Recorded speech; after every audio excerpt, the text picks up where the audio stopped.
Yeah, right. So last week I basically gave you guys like a quote unquote proof for meaning. It was a bit counterintuitive. What? A proof for meaning that things mean something, that's actually real, as opposed to something that we subjectively just assume. Since you're a licensed therapist, I was wondering if you could do a class on like actualizing who you really are, because sometimes I just get caught up in like, how does a person know who they really are?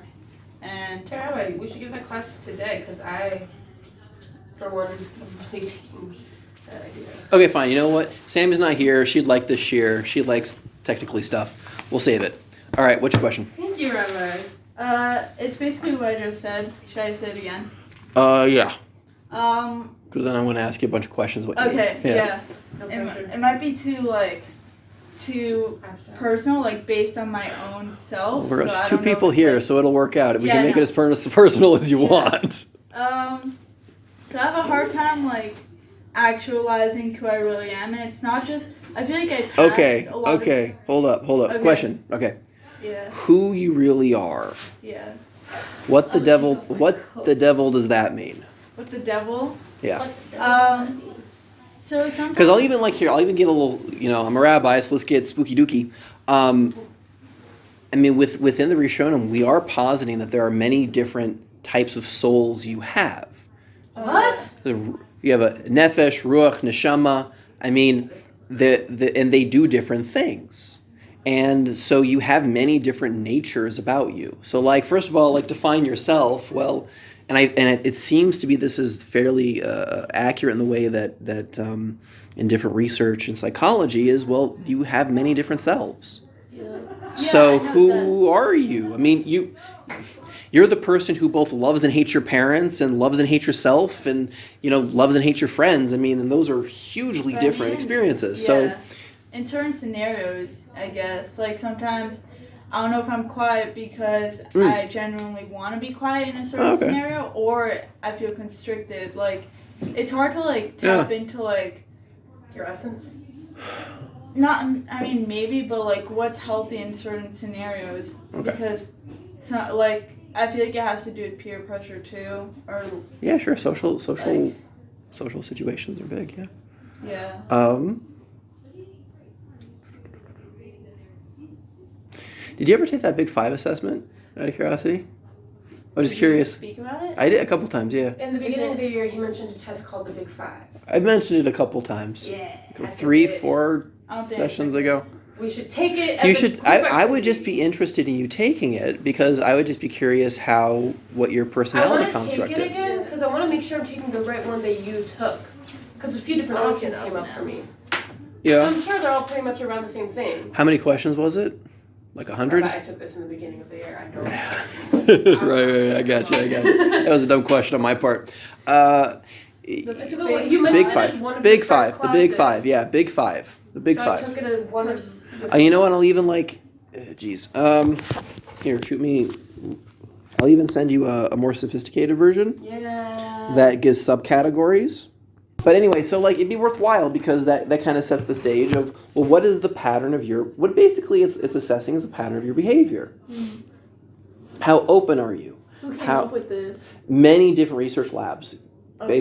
Cool. came up with it simultaneously. Yeah. So that's one reason why, as far as personality tests go, this is the only actually research-based, Okay. validated, used in clinical research, used in academia. This is it. Oh, you sent it, right? Should we do it the second? No. No. But Okay, yeah, I didn't even want to do no, it no. right now. But no, it's on my computer, and I have to send it to you. Come in. Yeah. Hi. Sorry. How you doing? Good. Take it easy. Have a good day. Carry on. Fine. So it's just worthwhile kind of knowing, well, what's the starting position of just your personality? Alright, can you just psychoanalyze us and Nope. fix all our problems? Yeah. No, that's your. It's up to you, Please. man. So no, so you're That's our I mean, what? so you're That's you're our what? that's your problem, man. Got me good. Are they not paying you enough? They're not paying me enough. Every teacher. Yeah. But yeah, right. No, but I mean, I mean, for you specifically, you're fairly introverted. No, Why? You're saying based on Sorry, can I just take this? you may. you may carry on. Wait, why are you saying that? I seem like an introverted person. I mean, or... do you get a sense of fulfillment and energy when you hang out with people, or when you're alone by Depends yourself on just who I chilling? hang out with. Yeah. I honestly feel fine being by myself too. Do you like parties? Like big things, lots of people, like, Yeah. and that gives you energy? That's like It depends the type of what people brings there. you If out. No, because like everyone's, where she's coming from, it depends on the people you're with, depends on the kind of party you're going to, depends on a lot of different things. And if everyone's close there, like it's so much. Like if everyone's close and I let's say have friends there, but they're like they grew up with the people there. Like I feel like I'm outside of it, and I go more inside of myself. When you socialize, do you socialize with one-on-one? Do you enjoy that more, or like lots of people? You just depends on talk? the person. It could scare me a lot. Mm-hmm. Okay. Depends how I feel in it too. If I feel like I'm planning on what I'm saying, or if I'm listening so much, I don't want to bore them and make them think that they're talking a lot, because that tends to happen sometimes. Do you talk a lot? No. That just strike. Yeah, right. That just did make sense. But you just like you don't talk a lot at all, and you actually say very intelligent things. Oh, thank you. You're welcome. Yeah, I feel like that's where it comes in. Like I don't know if I don't talk a lot because that's my nature. Or that's just like A fear. how fear have been made into. Okay.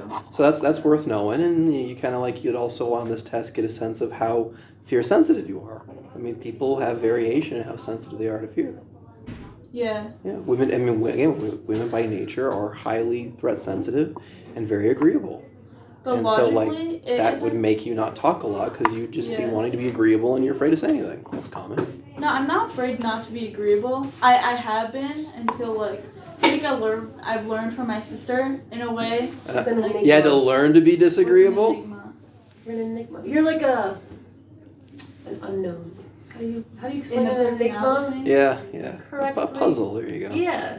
But no, you're not such a. I don't know. Because you're like an introverted extrovert. Yeah, no. I mean, you probably like straddle the. Well, we'll find out. I'll be curious.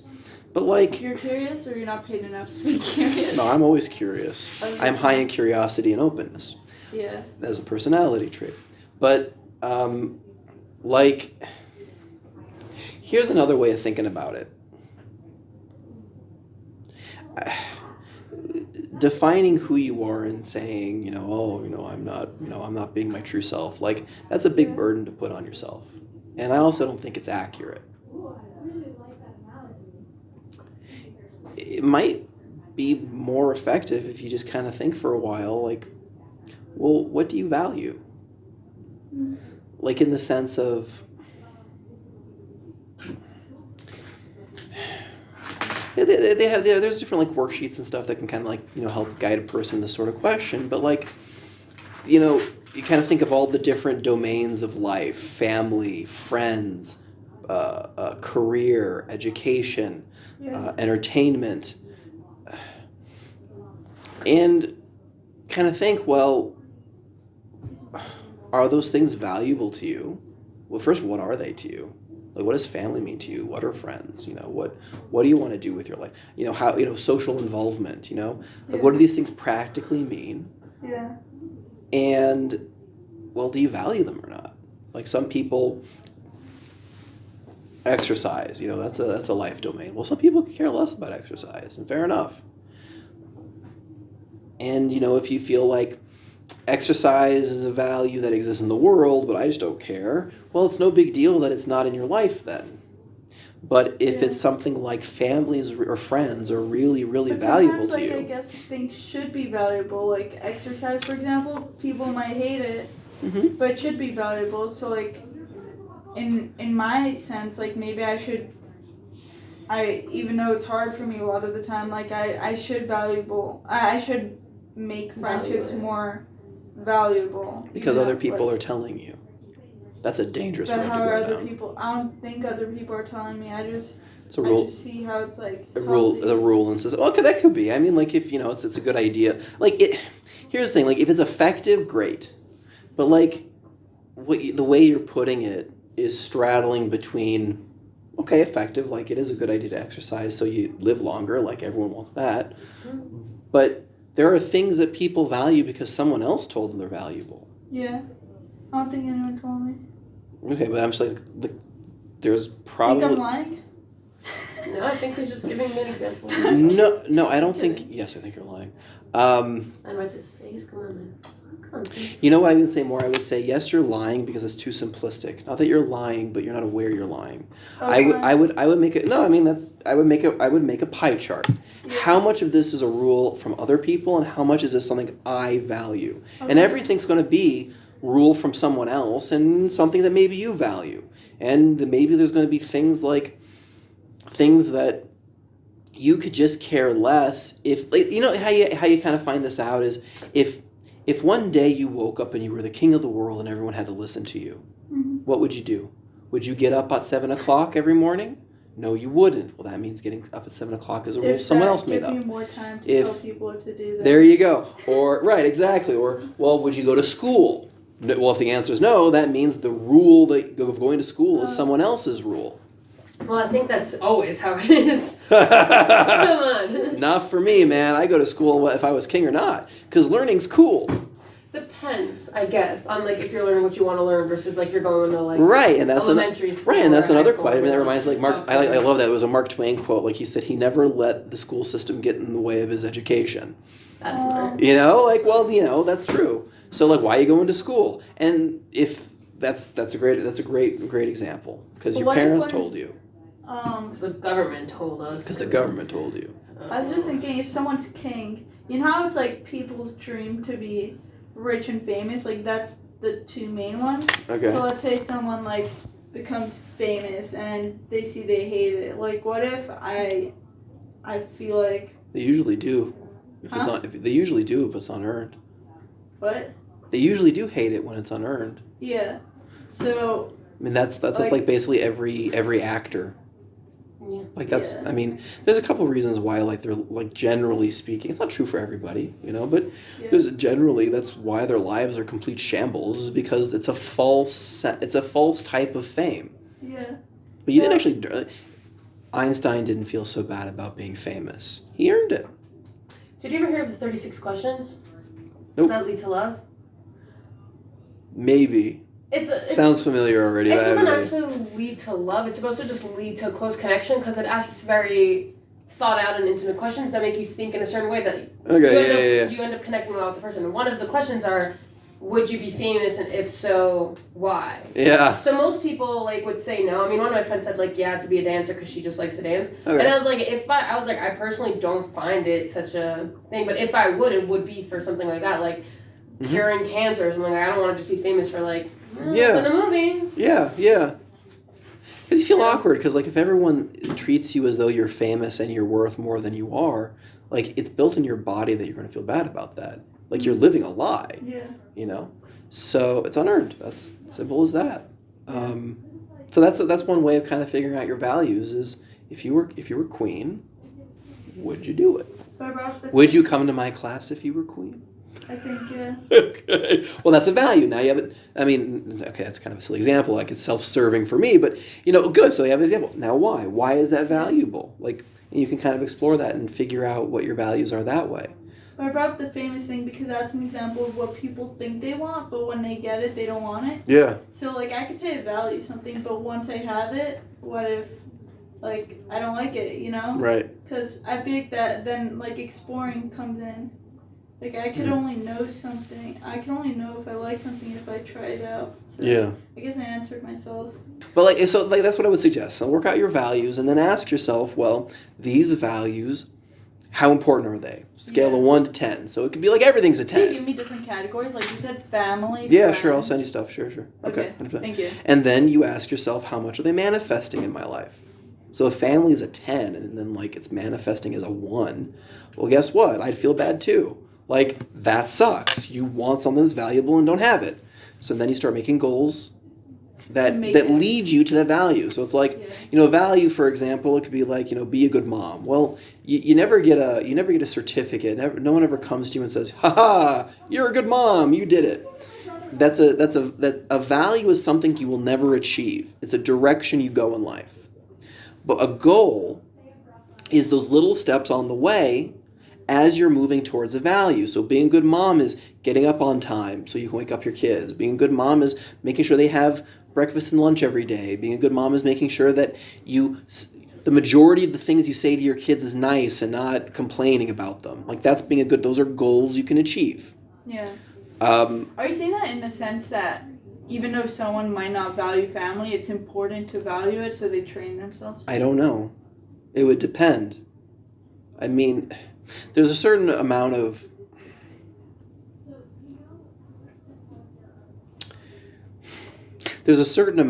like standard stuff with people. We are built to be with people. Like that's true. I guess I hesitate to demand that from someone when say someone who's autistic. That'd be a good example. Like not that like just because you have a diagnosis you're different, but there are people who are genuinely different, and people who want to be left alone. Like they really do. So why they don't have to. I think choosing an autistic person that's so different, because they fall in a certain category that's it's like I don't know if it's an illness or what to call it, but it's something that people don't necessarily want. Like the average person might not necessarily have to deal with. Like they don't have a choice to be like that. Yeah, and it also your definition of these things are going to be unique. Like, what does family mean to you? And that's valid. You have that with couples. So the definition of some marriage is I love the psychological terms for them, volatile. You have a volatile couple. They say it like it is. They're open to disagreeing. They have no problem arguing all night, and that's just fine. There are some couples who are avoidant. We agree to disagree. Is that okay? Yeah, it's fine. The problems come up is if you're volatile and your spouse is avoidant, then that's where the trouble begins. What's the ideal way to couple? Doesn't matter. Those sort of things don't really matter. Just as long as you're not, they call it the 4 horsemen, as long as you're not critical, contemptuous, stonewalled, defensive. Mm-hmm. Don't do those. Yeah. As long as you don't do those, it'll work out. Can you say those 4 things again? Being critical. Don't be critical. This is with the always and nevers. You always leave your socks out. You never send me an email. That's being critical. Okay. Contemptuous is not just being critical. It's critical in a sense that it is critical, but it's more than that. And I'm better than you. You disgusting slob. That's contemptuous. Better than you. What was it, the second one? Contemptuous. And I'm better than you, so. Yeah, not just in the sense, I know I'm better than you. My God, it was a mistake marrying you. Hazit. Yeah. Defensiveness. So that usually follows when someone's critical. It's you always leave your socks out. No, I don't. That's defensive. I think that's the insecure side. I mean, it's defensive. Yeah, it's insecure, Or, you leave your socks out all the time. Yeah, well, you never clean up after yourself. It sounds like a criticism, but it's really defensive. You're just pushing the buck back on the other person. Deflect. And then stonewalling, where you just shut down. You just stop talking, like silent treatment. Stonewalling? Yeah. You're in the middle of a fight. Everyone's being critical and defensive, and then it's usually the guy actually who starts to stonewall, shuts down. What's going on is that biologically speaking, the person's flooded. For men, the heart rate's above 80 beats per minute. For women, it's above 90 beats per minute. Their prefrontal cortex, the part of your brain that thinks and regulates emotion, shuts down. And usually men stonewall because they're I tried to say everything. She doesn't accept my apology. I don't know what to say. I can't fix this. Panic. And they just look down, heart's racing, can't think, feel trapped, and it's nothing I'm saying is good. Might as well just shut up and not make it worse. Some women do this too, but it's mostly a guy thing. Women are mostly critical. Really? And men are mostly defensive. And everybody's contemptuous. Now, all of these things predict divorce. Predict. Wow. So if you want to end your marriage, be contemptuous. Like that will kill it. If you want to end your marriage, be critical and defensive and all this stuff. But these are bad. And I mean, as far as like the stonewalling is concerned, I mean, it's hard for you because like women, like, again, it's mostly men who do it. So women mostly are going to suffer through like, well, why don't you care about me? Why aren't you talking with me? You know, like, and so that just ruins your day, something fierce.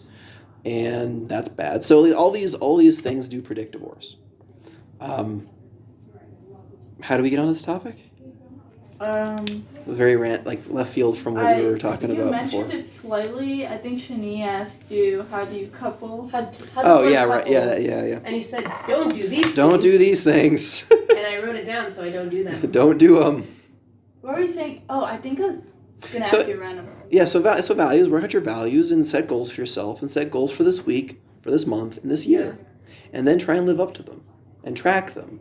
And make lists and check them off your list. Yeah. And you'll feel better about life because like you'll be making every day just a little bit better. Yeah.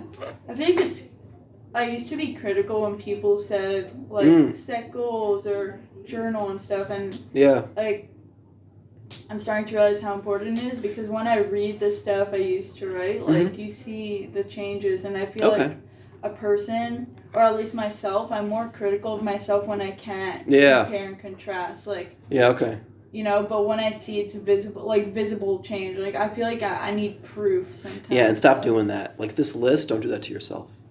Because this applies not just marriage, this applies to yourself. Don't be contemptuous against yourself. Don't be critical against yourself. Don't be defensive. Don't stonewall. Yeah, I love the way that Revolba puts it. He's like, your neshama's like the parent, and your body's like the goof. And your body's like the child, and you just have to take care of yourself. Like, don't be a jerk to yourself. Like, okay, real talk. How can we take care of ourselves? Do this! The right way, but I feel like every person's different. Like, every person needs a different need and how to take care of themselves. So what's like a universal thing of how to take care of ourselves other than, I guess... These are pretty darn good. Know where you are and know where you want to go. So how do you learn those things about yourself? Yeah. That's my question. Yeah. So, I mean, Like, how do you know you're gonna... First, how do you learn that? And then how do you know you're doing what's right for you too?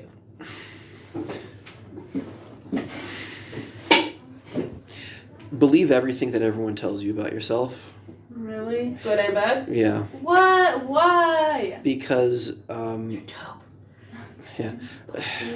Because first of all, don't accept what people say to you as black and white. It's going to be, this is one part of a bigger picture. So like if someone says you're better off dead, well, okay. That doesn't mean your whole life. Maybe this moment right now when this guy needs to take a nap, you know. You have to regulate.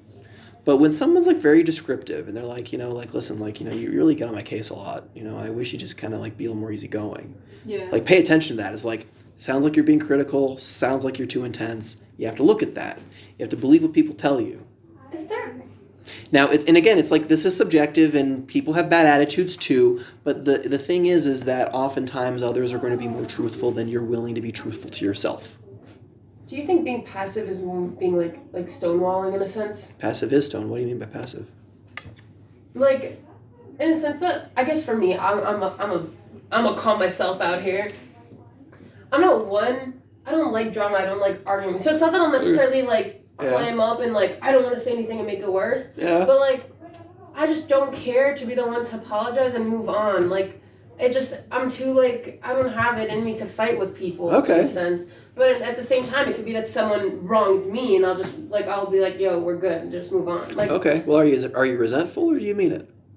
I guess it's more just I just don't want the drama. I don't think I end up being resentful because I stress out more for the drama than I do about resentment. But then at the same time, I don't know if it's coming from a place of I really just want to move on, or if I just don't feel lose out on having valuable relationships that you care about. I don't really get into that many. Okay, that's the problem. Wait, so then, she loses out on valuable relationships. Sure, by being like that? Yeah, sure. But don't you think people want that? Sorry. I'm stressed. Yeah. Well.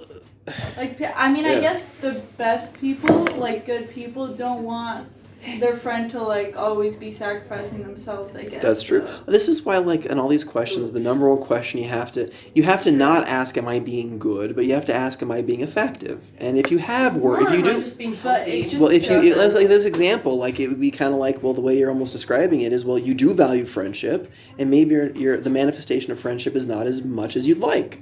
Okay, well then be more effective. As opposed to you're bad and you're wrong. Let's just. I think they're very great friendships. Well, there you go. Good. But at the same time, if there were to be a problem, I'll just be super passive about it. Okay, are you going to pay for it later? I don't know. Because if you're not going to pay for it later, so then far fine. We're pretty okay. So far so good. But I also don't know, because one of my teachers said, like, oh, if you can't stay angry at a person when they've wronged you, it's because you just don't value yourself enough to be angry. No. And I was like, I don't know if that's what it is. No. I don't think that is that, because again, it's like well, it depends what your target is. Like that could just be fine. That could just really be fine. I don't know. I don't like beef. But the problem would be, like, if you're stuck in a long-term relationship, that's where it's going to nip you in the bud. How are you going to deal with unresolved conflict with your kids? How are you going to deal with unresolved conflict with your spouse? It might be fine. You might marry somebody who's also avoidant, and you have two people who are genetically predisposed to being avoidant, and it happens to be all your kids are avoidant. Okay? And that could be just fine. That could be just fine. That could be just fine, as long as you don't do those four. Just watch out, because genetically speaking, you might get one kid who ain't avoidant. And he's going to make your life and he might make your life a living hell. I'll bring Esther. And that's a lot of time, like they say, when I help parents with parenting. So usually that's the case. Mom and dad are either they're very volatile, and everybody's volatile. They all say it like it is, and that's fine. The classic Italian family. Everyone's yelling. Fine. But then you have the one kid who's quiet and suffering. And they're misbehaving in school, they're wetting the bed, they're getting poor grades, and it's sad. And all the other brothers and sisters are like, Jimmy, what the devil's wrong with you? Oh and my goodness. So now you have to analyzing everyone now. So now it's a problem. It's a question of being effective. This kid's suffering. The way you're being a parent and a spouse works for everyone else, great, but ain't working for Jimmy. Time to do something different. So there's very specific tools people can learn to help that kid out. But if it ain't a problem, it ain't a problem. All right. Just don't do those four. I wrote those four down. Yeah, don't do those four. That applies to basically everybody. Question though, one more. Yeah. Do you think that kid who grew up with the volatile parents, but he's or she or it or they or lawnmower, I don't know. They. What's it called? Do you think if they grow up very passive and they have some kind of those problems, how can they get out of it? In a sense, if no one else is going to help them. Well, yeah, that does happen, and they'd have to do something called assertiveness training, which might be something that'd be interesting for you if you feel like you're not assertive enough. Because, that does affect how much money you make and how you advance in your career, whatever you guys choose to do. Oh my goodness. No, right, and that can be a problem for people. That's why women make less money than men. It's not because the gender pay gap is not because men are prejudiced against women. There's 16 different factors, and one of them happens to be women are very agreeable and never ask for a raise. They don't. Yeah. So you have to be assertive. I'm gonna walk into work my first day. Give me a raise. Yeah. And it's horrible because then women think man, why doesn't this boss notice how good I am as an employee, or they think, if I just do, this big project and I pull late hours, of course I'll get the promotion. It's no. The boss doesn't notice you because the boss is busy worrying about 30 other million problems of his business that he has to consider, so he doesn't become broke, and so you get to continue having a job, and he's losing sleep over all of his problems. Bosses never think about the employees that are doing a good job because it's less pressing. Also, if they're doing a good job, he doesn't have to worry about it. That's what I'm saying. Yeah. So that's one reason why men get raises, because a man will be like, time's up, chief, I want a raise.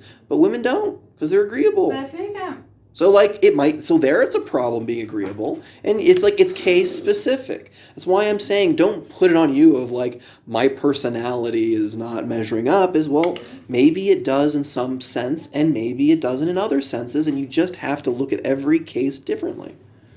Maybe you'd be a great wife and a great mom, but really sucky as a lawyer. Well, that might not be a problem if you don't want to be a lawyer, but if you're a lawyer, you got a problem. Yeah. Speaking truth. Thank you. How do you view meditation? Meditation is useful. Do you think it's useful for everyone? Yes, it is useful for everybody. Having like 10-minute mindfulness every day reduces anxiety, reduces depression, increases pro-social behavior. What's pro-social behavior? Meaning you're a better person, like you're a better friend and a better, whatever. Whatever. It makes you it makes you more resilient to painful things. What is resilient? Meaning you're stronger. Things that are bad will be less harmful to you emotionally, and it also you develop a stronger sensitivity to yourself, so you can catch. They use this say with depression, people who have recovered from depression. Well, depression runs in cycles, and so you want to use mindfulness to have an early detection system to sense, oh, I'm feeling a little funky. I know in 3 weeks this will result in me being, laid up in bed. Right, no, yeah. So I need to change my life now and eat out more, hang out with friends, read a good book. So it doesn't just work for people who are depressed, but it makes you more self-aware just in general because we all have feelings. And, more in touch with yourself. Yeah. So mindfulness is great. Do you have... All it is to notice and describe. Notice something and describe it and stick with it. And the way to develop mindfulness is more your brain will be distracting you. Be mindful. Here mindfulness. Be mindful of the color of this case for my phone. I'll be noticing and describing. It's blue and it has variation in texture. Man, this is boring. Well, bring my mind back. Okay, it's, yay big, and it looks, I'm just describing to myself, and, I have something to do later on. No, bring it back. Mindfulness, the way to develop mindfulness is bringing your attention back. And just keep doing that over and over and over and over to maintain your focus on the thing you're focusing on. That's how you make that one grow. So, you can never fail in mindfulness. You can because there's no benchmark there. You just bring it back, bring it back. But what if...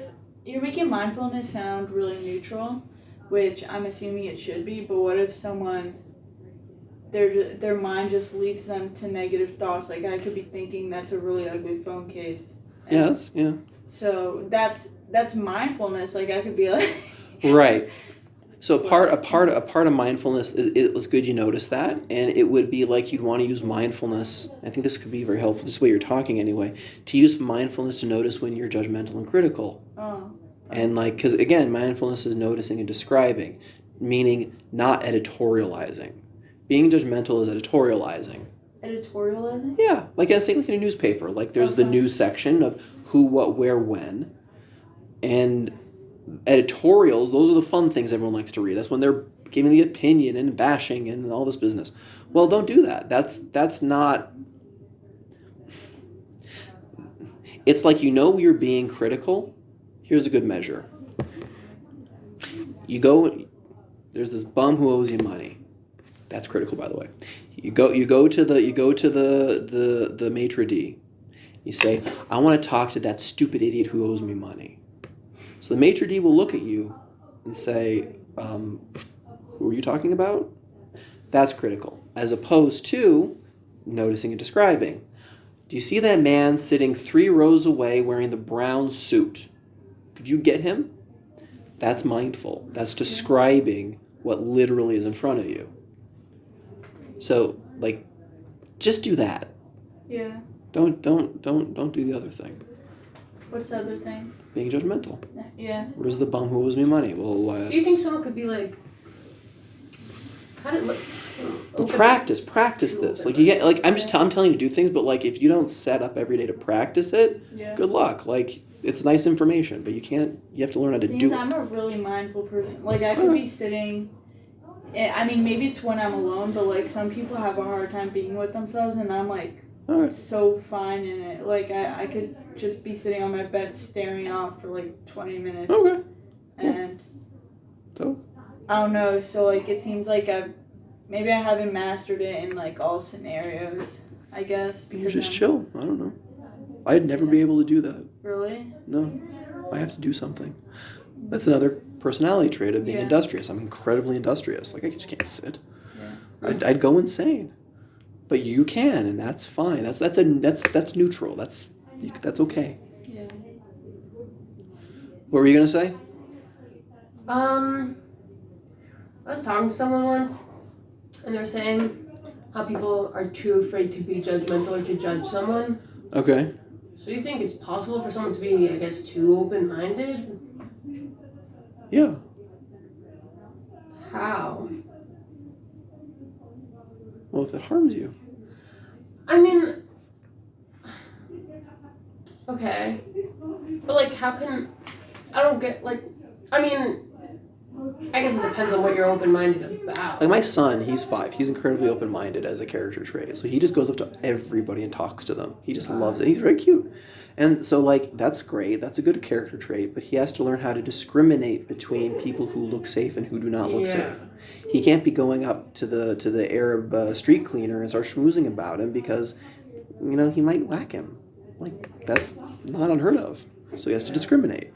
I don't mean prejudicely, although that could be a double meaning in my story, but like, he's got to be able to tell, like, okay, friend from foe, and not be neurotic about it. And that's hard. It's good to be open. You learn a lot, and being open predicts success in life. That's great. But, Is it actually? Yeah. Fabulous. Yeah. Predicts IQ. Happy to hear it. So.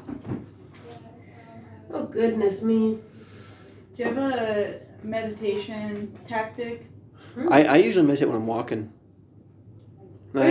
I'm just noticing. Just to be mindful? Yeah, notice and describe, and I'll play around. Like I'll center my focus on what it feels like to walk on the pavement, and like explore like the feeling of in between my toes and on my heel, and what's it like trying to the incline of the street, and and I'll just focus on that for 10 minutes, and Wow. and just do it as you walk. You can be mindful for anything. Be mindful when you make a coffee.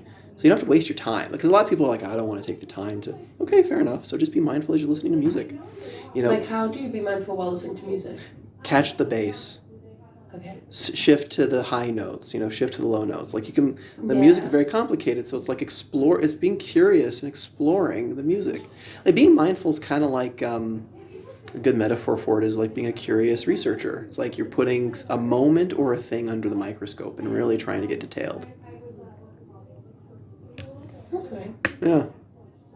It's just interesting because I feel like I would work, like, at first I always listen to music. If I have, like, free time, I'm very, like, into music, so I would love to do that. Sure, yeah. But also just because, like, I feel like it would be easier for me to, I guess, be mindful or meditate or whatever, like, while walking and paying attention to my surroundings than just sitting down and, like, whatever. Just because, like, for me, I can't just, like, sit down. And you might not even catch. Yeah. Lay there. I'd fall asleep. I love it because I'll eventually get into these like euphoric experiences where like the world's amazing, But there again, it's also like that's a nice feeling. Bring it back. Don't get distracted from that even. Yeah. So it becomes this like tension between euphoria and okay, I'm noticing the euphoria.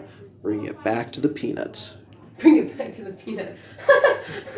Okay. Yeah, it's fun. That's so interesting. Yeah.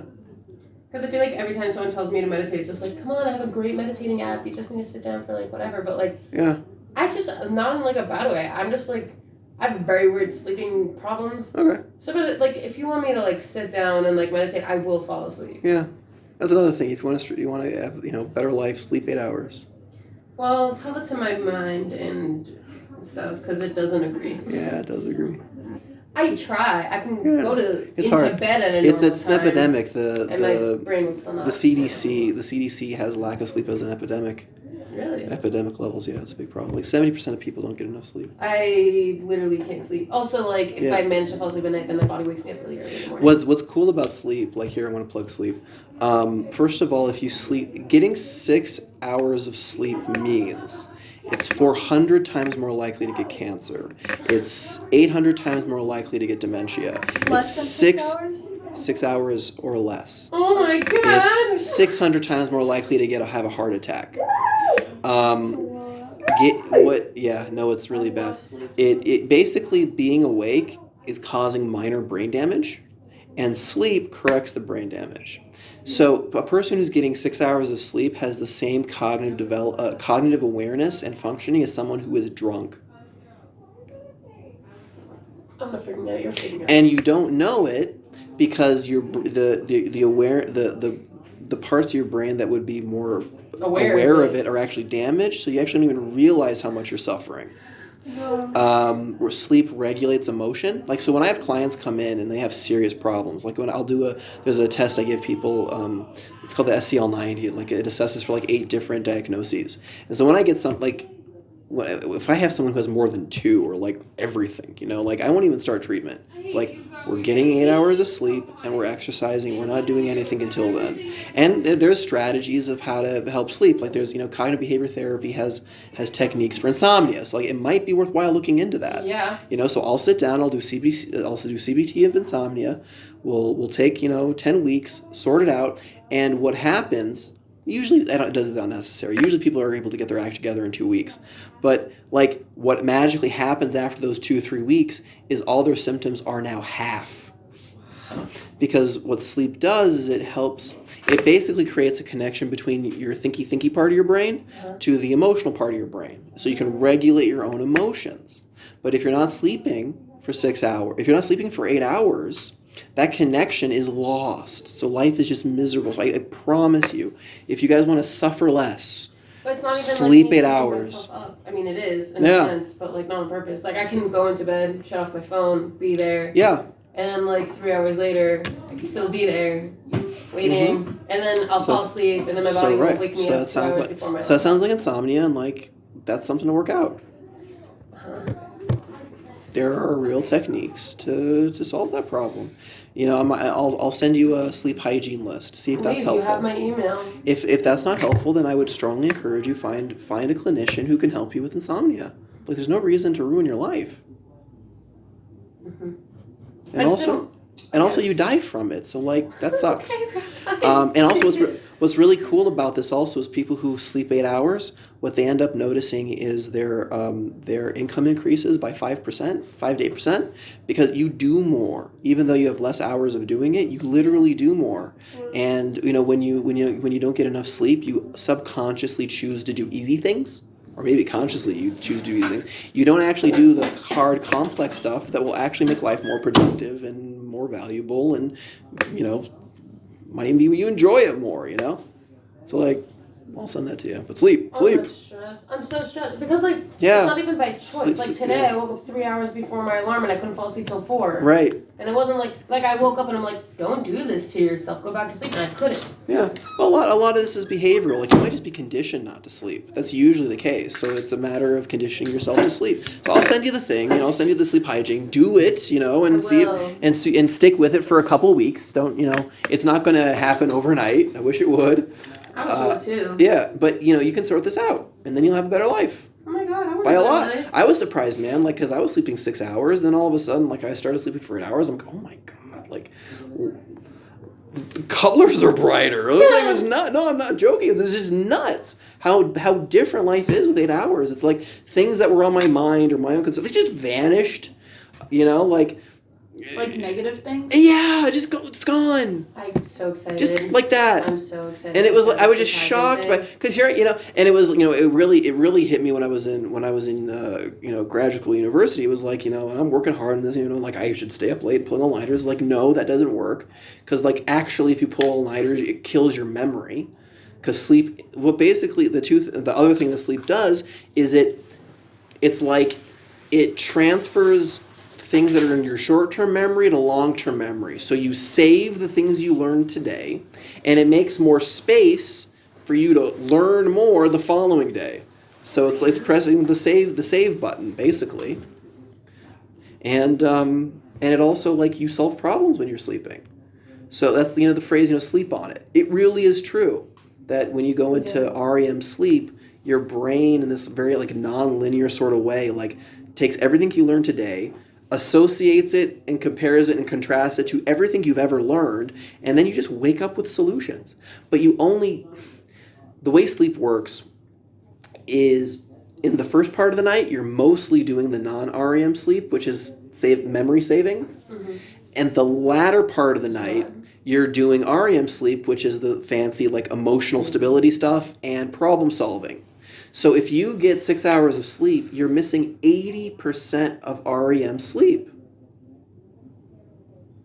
So like that's big. But doesn't it differ from age? Isn't 6 hours a lot for 50-year-olds? No, but it's true that older people get less sleep because they got physical problems, and that's a huge problem. That's why the elderly get dementia, because their bladder doesn't work as well, and they have to get up every 2 minutes to go to the bathroom, and it's hard. Or another thing is your circadian rhythms shifts back, so that like your 10 o'clock is their 6 o'clock.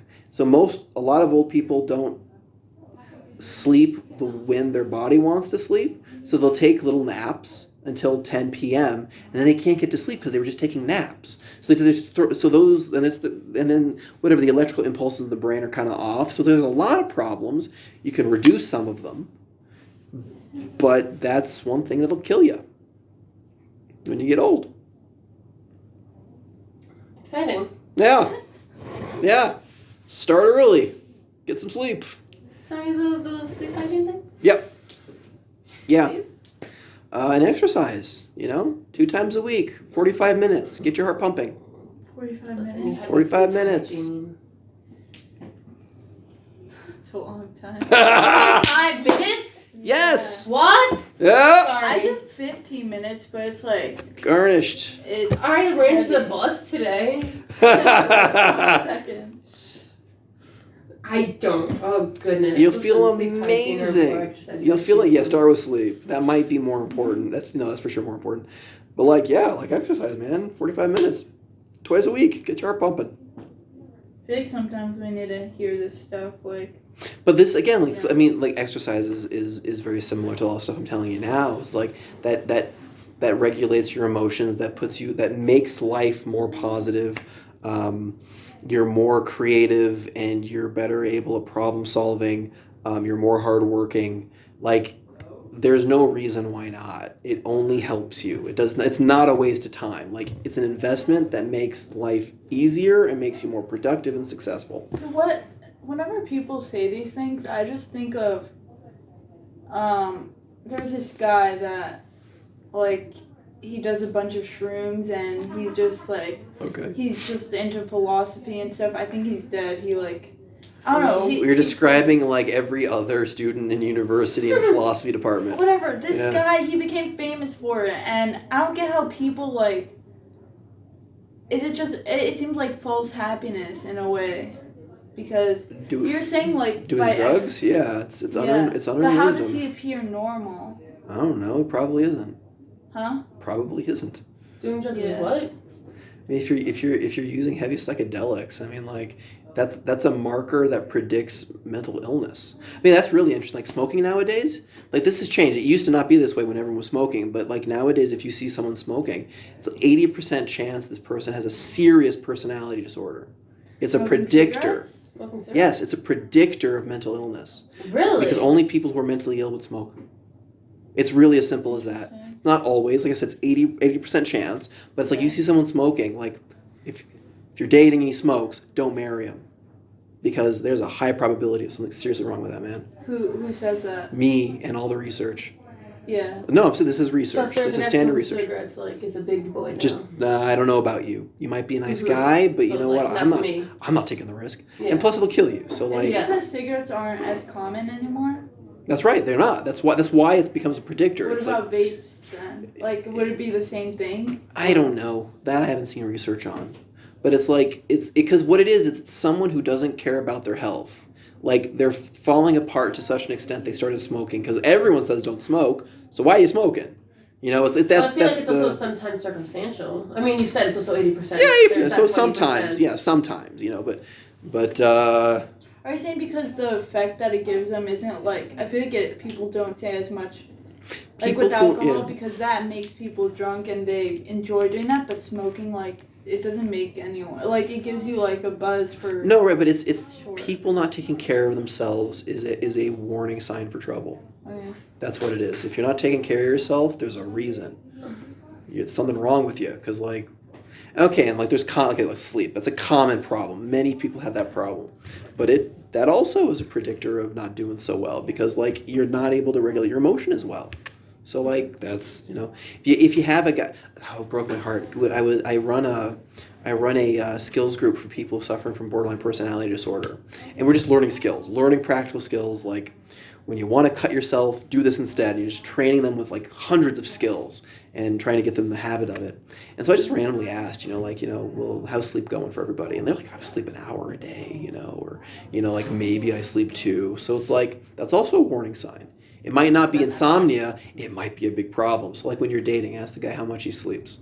If he says 6 hours, okay, it's normal. But if he's like, oh, it's so hard, I sleep an hour, and like if it sounds like weird like that, it's like, okay, thank you, you're very nice, and I will talk. Also, charismatic. Stay away from people who are charismatic. Because that's like psychotic? Well, it's indicative of, again, personality disorder. Maybe he's a psychopath on some level. It's 2% of the population. No, I'm really glad you said that because I agree wholeheartedly. Yeah. It's charismatic in what sense? Like, what does charismatic even mean? Tom Cruise. He's charismatic. Or what's that? Tom Cruise is he's crazy as a nut. That man is insane. No, he's not. Or who's this guy? This big. You probably know him. He's a motivational speaker. He has like Gary. Usually, like go look up a motivational speaker. They're charismatic. So I would not marry a motivational speaker. Might be a nice guy, might be, but again, danger sign. Like you have to be a little boring to be normal. Okay? So like you gotta but what's this guy's name? Shoot, what's his name? I think I know who you're talking about, so like Gary V. No. This other guy. He's got the goatee, black hair. Oh. What's his name? Really deep voice? Yeah, him. He's a nut job. He's had like he's like committed adultery like 4 times with people. I hope we're not talking about the same person because we have a rabbi that talks about Tony Robbins? Yes! Ah, you scared me! Yes! Tony Robbins, yeah. That guy's messed up. Okay. Yeah, watch a video of Tony Robbins. If you see someone acting like that, beware. He might be normal, but too risky. Don't gamble. I feel like I don't know, maybe my other rabbi talks about him too much, but he probably doesn't know what's going on is what. Because, like, my God, like, that guy, like, he knows how to work a room. And that's a good, like... But did he commit adultery before he became a speaker? And after. Oh. It's the past several times have been with people in his program. Oh, beautiful. Yeah. That's... Yeah, messed up. Yeah, messed up. And he comes from a messed up background. It's like, okay, you're charismatic, hard childhood... Looking not so positive. Literally the qualifications of a psychopath. Yeah, I watch a lot of documentaries. There you go. No, so it's like that's what's his brain set up like though? Yeah, right. There you go. So okay, so like these are good dating rules. Not someone who smokes, not someone who's charismatic. What else do we have? There was another. Charismatic to what degree? What if Tony Robbins. No, but still, like, to what degree for, like, a regular dude that we meet? I don't know. I mean, like... Like, what are the signs? Like, I don't want to end up with a psychopath, me personally. Yeah. But, like, with the guys that we'd be more introduced to, because I don't think we're meeting Tony Robbins. It's like, he's a nice guy versus, man, he's slick. I don't know. Like, it's a feel. It's hard to... He's just slick. Yeah, what if he trained himself to... He might be. Cool. So then you have to, like, keep an open ear. It's like, oh, how's your mom and dad? Oh, they're divorced. Okay, well, did you get a chance to visit your dad? No, I never saw my dad. Okay. Well, what was it, okay, great. What was it like with a single mom? Guys were coming in all the time. It's like, okay. That's the perfect setup for... Like, and your care, like, so you have to fish for other things, but it's a warning sign. And then he starts smoking. It's like, okay, we're done, These are not rules. There are people who have a hard background and they work it out and they're great people and they have a lot of wisdom because they went through some suffering and they share it with the world and maybe they're charismatic too. Like, there's nice people in the world, but at the same time, just, don't be naive. Yeah. And these are nice predictors. Interesting. Yeah. Can we have, like, I like this. Yeah, I really liked it. I feel like, I don't know, it's just practical things, even though I love Torah. It's just like sometimes I feel like we're always learning about such deep concepts in Torah that sometimes I guess teachers forget You got to do it. About the practical. Yeah, things you got to like actualize this. these things. You know. Yeah. You know, and this is pikuach nefesh. You have to. This is the mitzvah Yeah, pikuach especially because nefesh. like. I don't know. Yeah. What's pikuach nefesh? You have to save your life. Pikuach or pikuach? Pikuach. I mean, I also like your other class too. Yeah, I really like your class. Yeah. Especially because we have it after Rabbi Davis, so it's when I'm already having like a whole conundrum in my brain of why I'm alive, and then you come in and be like, no, life is so good, guys. It's good, and I'm man. like, Sort it out. that's what I needed to hear. Yeah. That's good. Because that class really messes me up. Yeah. Love it though. Cool. I hope this was helpful. It was very helpful. All right. So we'll call it a day. Thank you, Rabbi. We'll call it a day. See you next week. Yeah.